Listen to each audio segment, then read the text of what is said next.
Fouiller l'hérésie. Répertoire catholique des erreurs anciennes et modernes. Écrit par Monseigneur Athanasius Schneider. Édition Contretemps. 2024.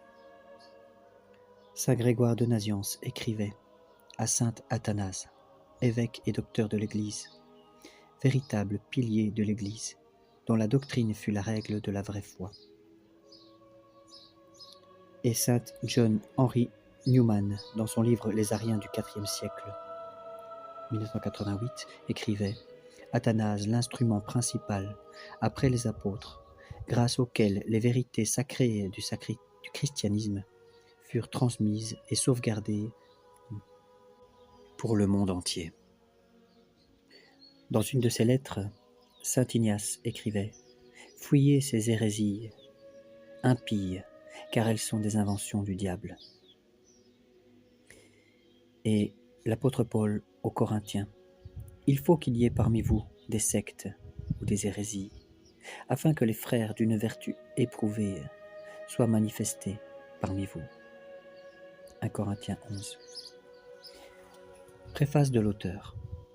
Depuis le Moyen-Âge surtout, nombre d'excellents ouvrages, généralement appelés catéchismes, présentent un résumé de la doctrine chrétienne.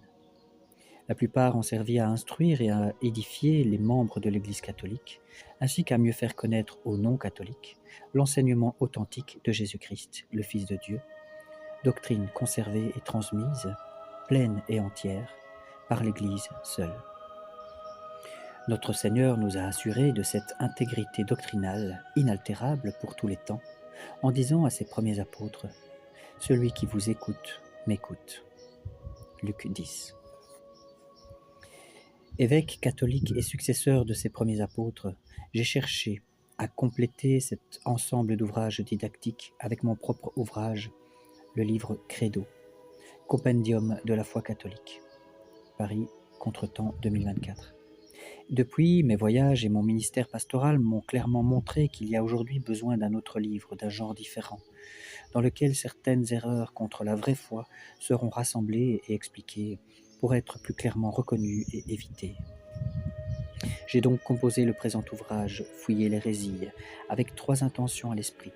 Premièrement, consoler les catholiques fidèles, en leur montrant que les hérésies et autres formes d'erreurs religieuses appartiennent à l'histoire de l'Église depuis le 1er siècle, et que, comme toute forme de mal, Dieu a toujours utilisé l'erreur pour conduire, dans sa mystérieuse providence, à un plus grand bien. Comme Paul l'écrit dans la lettre aux Romains, toute chose concourt au bien de ceux qui aiment Dieu. Deuxièmement, dans le but d'instruire les fidèles des erreurs les plus importantes et les plus néfastes auxquelles l'Église a été confrontée depuis le 1er siècle jusqu'à nos jours. Ils seront peut-être surpris d'apprendre que de nombreuses erreurs contemporaines ont déjà été clairement dénoncées par l'Église, souvent il y a des siècles. Et troisièmement, le but de ce livre est d'inciter ces fidèles à mieux connaître, aimer et transmettre leur foi. Car, comme le dit Paul dans sa lettre aux Romains, chapitre 10, « Comment croira-t-on en celui dont on n'a pas entendu parler ?» Dans cet ouvrage, j'ai puisé à plusieurs manuels classiques d'histoire et de théologie de l'Église, ainsi qu'à mon propre travail antérieur dans Credo. Contrairement à l'exposé plus complet de la doctrine catholique dans Credo, je me suis volontairement borné à identifier les erreurs sur la foi et la morale elle-même, en cherchant à les nommer et à les classer de manière concise, simple et lisible. J'ai donc adopté la forme encyclopédique parallèlement à la méthode catéchétique par questions et réponses, afin d'être compris de lecteurs d'âge et de milieux variés. Une sorte de dictionnaire.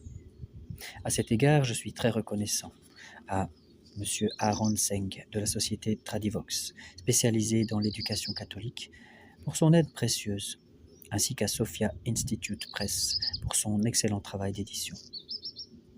J'espère que grâce à l'exposé clair des erreurs passées et présentes, les catholiques seront mieux à même de les combattre dans leur propre sphère d'influence, tout en embrassant les vérités immuables de la révélation divine et en y conduisant les autres. Que les saints et les anges, intercède pour tous ceux qui entreprendront cette tâche, afin qu'ils puissent se conduire d'une manière digne du Seigneur et lui plaire en toutes choses, produisant du fruit en toutes sortes de bonnes œuvres et faisant des progrès dans la connaissance de Dieu, nous dit Paul dans sa lettre aux Colossiens. 1er février 2024, en la fête de Saint Ignace d'Antioche, Athanasius Schneider, évêque auxiliaire de l'archidiocèse de Sainte-Marie à Astana. Première partie. Le mystère de l'hérésie. La gravité de l'hérésie. La véritable gravité de l'hérésie ne se comprend pas en dehors de la charité. Celui qui aime vraiment, vivant d'une charité authentique, combattra tout ce qui s'interpose entre lui et l'objet de son amour. Le chevalier se bat vaillamment pour sauver son épouse. La mère protège son enfant. Le soldat défend sa patrie. Et de même, l'âme qui aime Dieu cherchera toujours à approfondir sa connaissance de lui, car l'amour suit la connaissance, nous dit saint Thomas d'Aquin dans sa Somme théologique. En effet, comment quelqu'un peut-il aimer Dieu qu'il ne voit pas, nous dit Jean dans sa première lettre? Comment, sinon, quand on connaît vraiment Dieu, par une doctrine et une prière juste? Or, puisque toute hérésie est un obstacle à la juste connaissance de Dieu, elle empêche l'homme d'accomplir le premier et le plus grand des commandements, le but même de notre existence. Tu aimeras donc le Seigneur ton Dieu de tout ton cœur, de toute ton âme, de tout ton esprit et de toute ta force. Marc 12. À ce titre, ceux qui aiment vraiment Dieu s'opposeront toujours à l'erreur doctrinale comme à l'un des plus grands maux.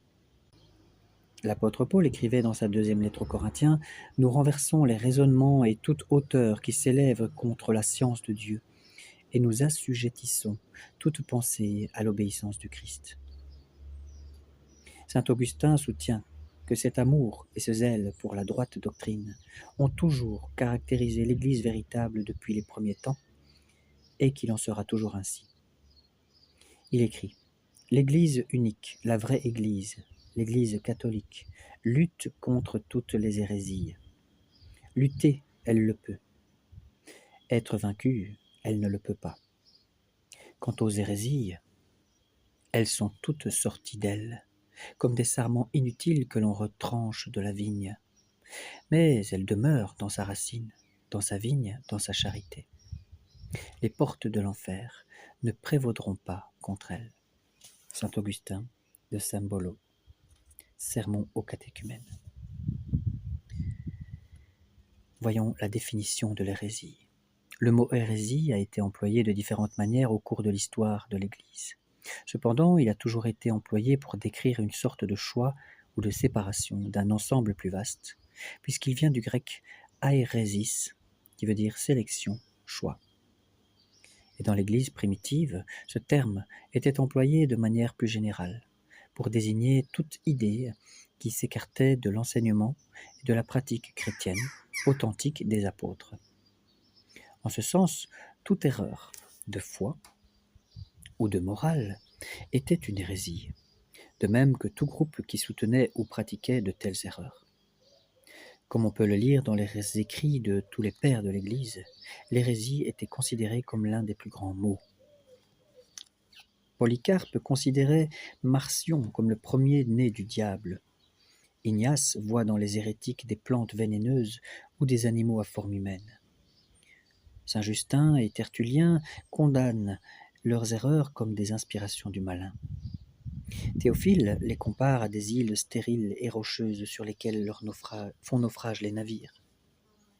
Et Origène dit que, de même que les pirates placent des feux sur les falaises pour attirer et détruire les navires en quête de refuge, de même le prince de ce monde allume les feux de la fausse connaissance afin de détruire les hommes. Et Jérôme appelle les rassemblements des hérétiques des synagogues de Satan, comme il est écrit dans l'Apocalypse notamment, chapitre 3, et dit que leur compagnie doit être évitée comme celle des vipères et des scorpions. Finalement, le terme d'hérésie a été compris en un sens plus restreint, celui de rejet des seules vérités de foi et de morale, de ce qu'il faut croire pour être considéré comme catholique. Dans cet usage restreint du terme, toutes les hérésies sont des erreurs, mais toutes les erreurs doctrinales ne sont pas des hérésies. Aujourd'hui, il existe 3 emplois fondamentaux du terme. Premièrement, toute proposition qui contredit la foi divine et catholique est appelée hérésie ou hérétique. Deuxièmement, le délit canonique d'hérésie est la négation obstinée, après la réception du baptême, d'une vérité qui doit être crue de foi, divine et catholique, ou le doute obstiné sur cette vérité. Code de droit canonique 751.